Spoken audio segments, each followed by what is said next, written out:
The killer whale, also known as the orca, is the top marine predator and perhaps the most widespread vertebrate on Earth, occurring in all the world's oceans. These apex predators live in pods that can reach up to 50 deep. Even when the young become fully developed and mature, they don't leave their mother's side, so sometimes you can see pods with up to 4 generations. Did you know that there are over 16 types of orcas? But today I focus on the ones that are found in Antarctica, type A, B, C, more specifically type B, also known as the pack ice killer whale. According to my peer review articles, these killer whales use a unique way of communicating, which is known as vocal learning. Vocal learning is the process that is done by very few species like humans, bats, some birds, and whales and dolphins. What happens is the orca shifts the sound to closely match their social partners to help adapt in situations. The sounds that most animals use to communicate are innate, not learned, so this is a very unique quality that orcas have acquired. With this form of communication, they have developed a unique cooperative hunting behavior.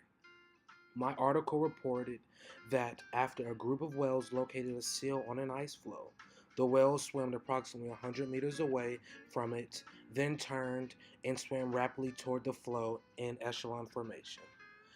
They did this through the process of communicating one another how and when to attack and which direction to go. They deliberately created a wave that broke up the floe and washed the seal into the water. These fast-swimming, long-lived, intelligent social animals continue to dominate the oceans with no challengers besides mankind.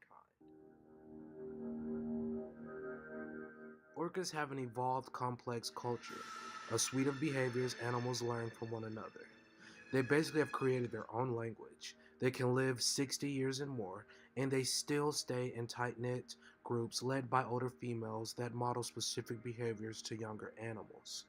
Scientists have found increasing evidence that culture shapes what and how orcas eat, what they do for fun, even their choice of mates.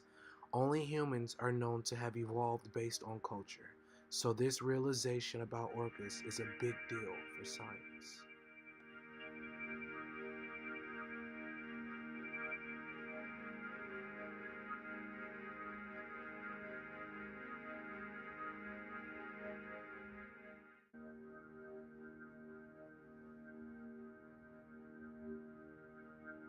Orcas have long been a part of marine park entertainment, performing shows for audiences.